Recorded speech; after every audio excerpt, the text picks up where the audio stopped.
Eu desfruto o sagrado dos dias. Sorvo a transcendência com a mesma naturalidade que respiro. Não me esforço para isto. Apenas obedeço aos comandos da alma, à voz calma que em mim clama por ritos santos. Não me privo de esbarrar em Deus. Eu experimento quando dobro os joelhos no ritual de prece, mas também quando derramo no prato claro uma concha de feijão escuro. Emociona-me a beleza das coisas.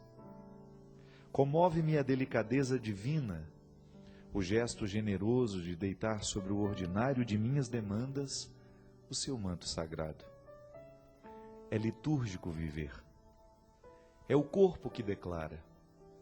Conhece os segredos dos místicos. Rezar o significado das horas, dividir o tempo, estender a renda sobre o altar, cobrir o corpo de paramentos, inspecionar urgências, solicitar a Deus o que desejamos de futuro e adorná-lo com os delicados laços da beleza.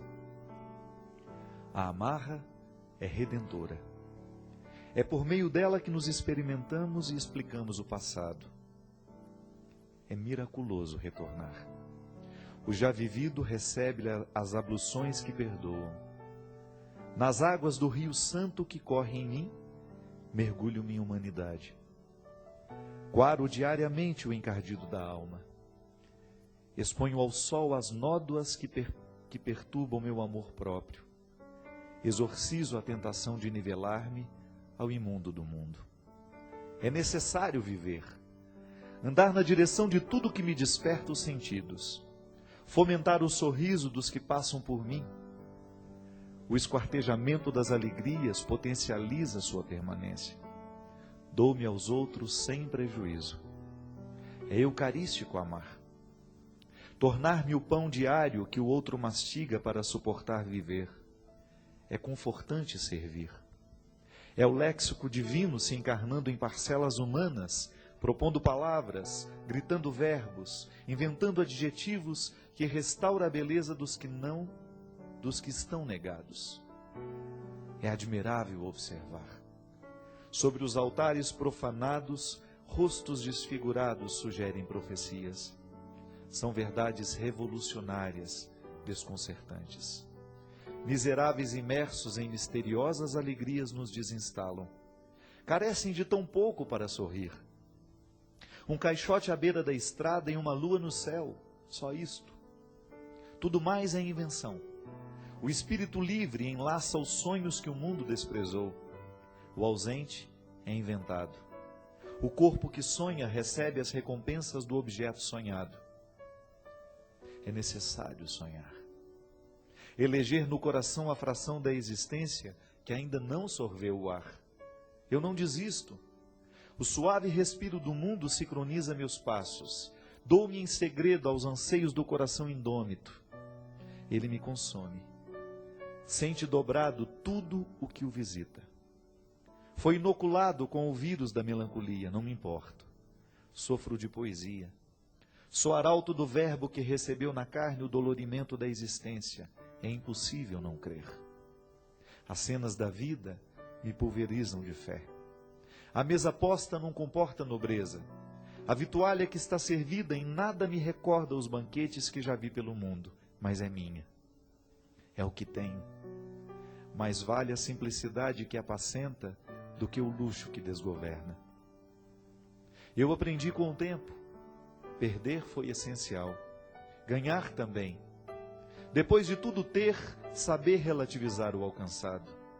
Quanta liberdade careço ter para olhar com indiferença as minhas vitórias, para os fracassos também.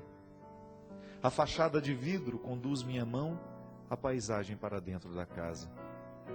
Não estou só. O gado que rumina ao longe me acompanha, a contemplação gera partilha. As distintas condições se complementam, como se propusessem soluções aos conflitos do mundo. O gosto do pão com manteiga é acrescido pela cena rural deste lugar a que chamam 7 voltas. São bem mais que 7. Eu sei que são. As voltas bem mais que 7 me envolvem e me cercam. Estou na casa que moro.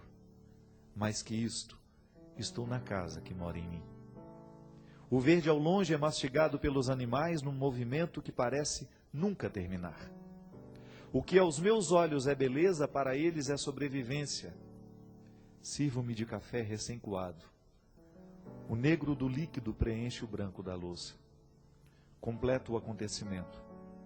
A beleza, contemplo o acontecimento.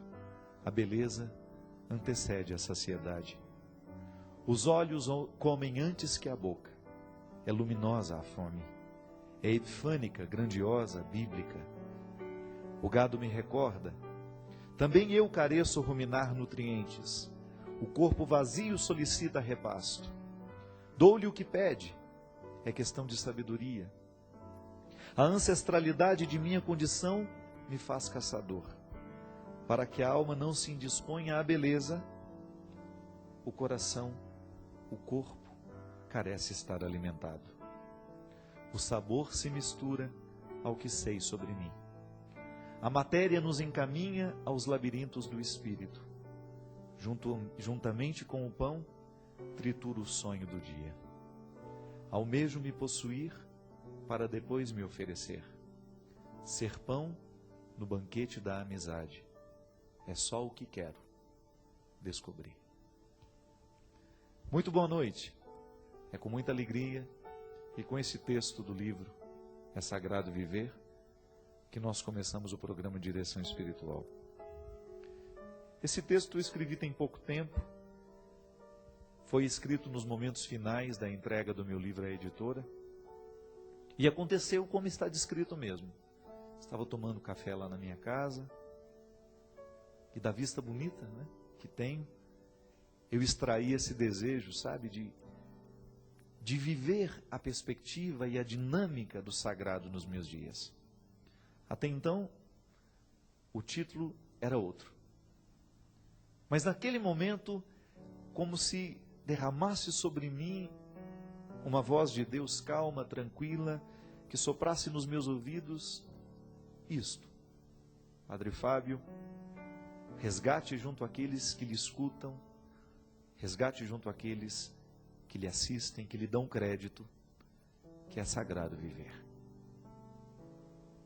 Talvez porque, minha gente, tem sido tão banal, a existência humana tem sido tratada com tanta banalidade, não é verdade?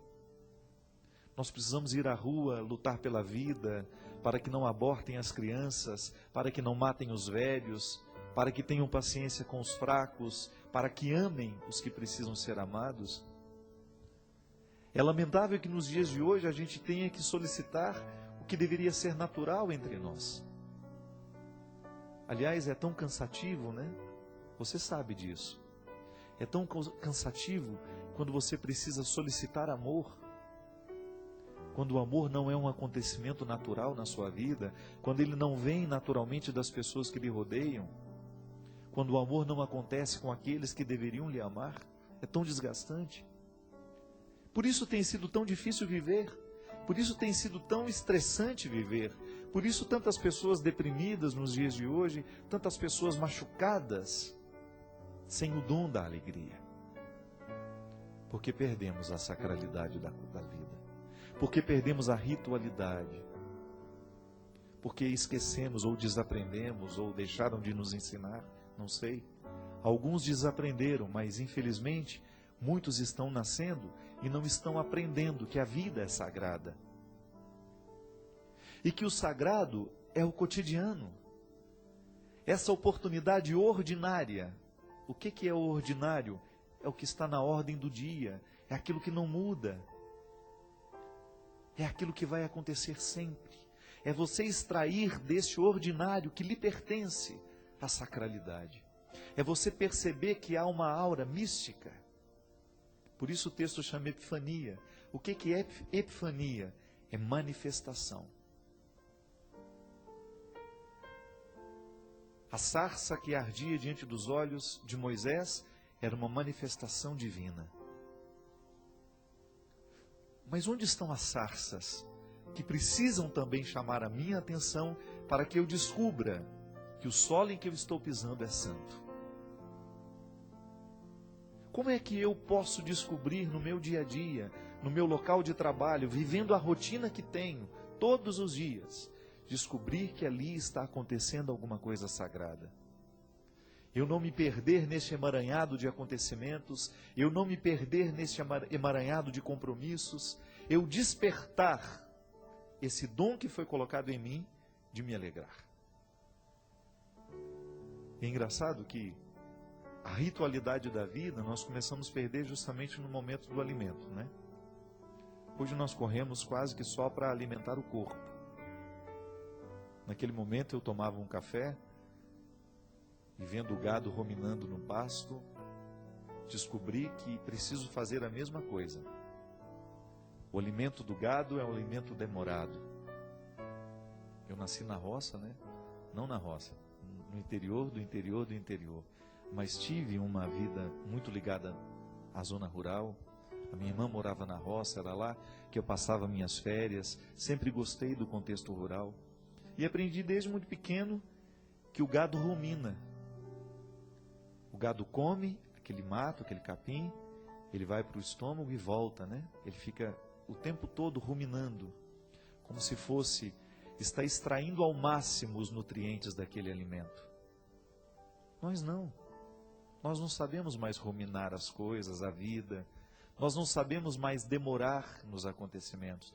Tudo para nós é muito apressado. A gente se alimenta só para não cair com baixa glicose. Por isso que a gente fez questão e foi a primeira proposta de capa que eu achei linda, é um menino no meio do trigo. Um menino no meio de um futuro pão, de um futuro alimento. Mas é uma criança andando pelo trigal. É o pão, é o futuro do pão. É o lugar da ritualidade. É o que vai vir para a mesa. É o que vai nos reunir, né? Quantas vezes nós nos reunimos por causa do alimento? Mas pelo amor de Deus, aquela reunião não pode se resumir em ser apenas a satisfação das fomes do corpo. Nós temos outras fomes, minha gente. E o que está nos adoecendo não é mais a fome do corpo. Claro, ainda existem muitas pessoas neste mundo que passam fome. Mas estamos lutando para que cada vez mais o nosso país possa retirar essas pessoas da linha de miséria. Estamos falando de outra fome. Às vezes nós estamos muito bem alimentados no corpo, mas está nos faltando o alimento espiritual, que é a vida em Deus. E essa vida em Deus eu gosto de traduzi-la no sentido mais amplo. O que é a vida em Deus? É a vida com os irmãos também. É a fraternidade, é a experiência de nós sermos uma família, é a experiência de estarmos juntos, de saborearmos essa existência juntos, de aliviar um o peso do outro, não é? A necessidade de sermos para o outro, como eu termino o texto, o pão, o alimento. De nós sermos eucarísticos. Eu acho que outro comprometimento a gente não pode ter. Se eu me aproximo da Eucaristia, se eu comungo Jesus, se eu me comprometo com o que acontece no altar eucarístico, eu preciso assumir o compromisso de ser a Eucaristia no meio das pessoas. Também eu me dou como um alimento. Também eu me dou, também eu me ofereço como aquele que escuta, como aquele que acolhe, como aquele que ama. Também eu me disponho a ser eucarístico. Quero ser, no banquete da amizade, o pão. Quero ser alimento para os meus irmãos. Eu quero que o outro, quando se aproximar de mim, de alguma forma, sacie a sua fome espiritual. Você já imaginou que maravilha se nós assumíssemos sempre este compromisso? Se nós tivéssemos sempre essa consciência de que é sagrado viver, de que eu preciso extrair a mística do meu dia a dia, do meu cotidiano, da minha rotina, despertar esse dom de alegria que eu preciso viver diariamente e me oferecer aos outros. Tornar mais leve a vida de quem está comigo. Tornar a vida mais leve de quem anda ao meu lado, de quem trabalha comigo, de quem eu sigo, de quem de alguma forma passa pela minha vida. Chega de mesquinharia, de sentimentos mesquinhos. Nós precisamos ser alimento positivo, alimento que realmente tenha nutriente, não é? Não é aquele alimento que causa indigestão no outro, não. É engraçado isso, né? Como o outro pode nos provocar indigestão. É impressionante como uma palavra maldita, uma palavra infeliz, pode provocar no outro uma infelicidade, um mal-estar. E é aí que está justamente a nossa observância. Eu não quero ser isso para o outro, mas também não quero que o outro seja para mim. É aí que nós estabelecemos os limites, né? É aí que nós delimitamos o espaço. É aí que nós fazemos o que Moisés fez. Reconhecer a sacralidade do território e tratar aquele território, então, a partir dessa sacralidade reconhecida. Minha gente, no nosso dia a dia, como nós pecamos assim. Como nós desconsideramos, né, de que na vida do outro nós somos uma espécie de alimento. Às vezes nós causamos, né, tanto mal-estar em quem está ao nosso lado. Às vezes nós fazemos questão de sermos desagradáveis, né, com aquela pessoa com quem a gente tem um pouco de dificuldade lá no nosso ambiente de trabalho, ou dentro da nossa família. Ao invés de cortar as arestas, né, a gente faz questão de demonstrar que elas existem e a gente faz questão de fazê-las crescer. É horrível, né? Como muitas vezes a gente encontra essas posturas diabólicas em pessoas que se dizem cristãs. É o cristianismo sem Cristo, né? É o cristianismo só de fachada. É o cristianismo só de igreja sem Cristo. Aquela pertença, eu digo, eu estou na igreja, eu sou católico, eu sou evangélico, eu sou isso, eu sou aquilo. Mas só tenho a fachada da eclesialidade. Lá no fundo, a minha igreja não tem Cristo. Porque não tem amor, não tem misericórdia, não tem compreensão, não tem fraternidade, não tem verdade. Como é que eu posso admitir, se sou cristão, que o meu coração seja um lugar onde se desenvolva ou cresça, ou oferecer o meu coração para que cresçam as maldades do mundo? Não posso. Eu tenho que neutralizar toda vez que eu identificar que o meu coração está sendo um território onde cresce ódio, onde cresce rancor, onde cresce mágoa, eu tenho que neutralizar. Porque meu compromisso é com Cristo. É sagrado viver. E porque é sagrado viver, eu preciso despertar essa sacralidade que já existe, que está ali, mas que muitas vezes, por causa do nosso jeito de ser e de viver, a gente acaba impedindo.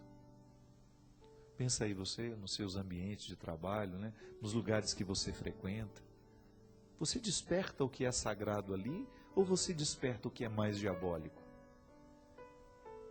Como é que o que nós promovemos, né, quando nós chegamos? Essa é uma pergunta que deve ser feita todos os dias e precisa ser respondida responsavelmente todos os dias por aqueles que se dizem cristãos. Porque o cristianismo não é possível sem reflexão.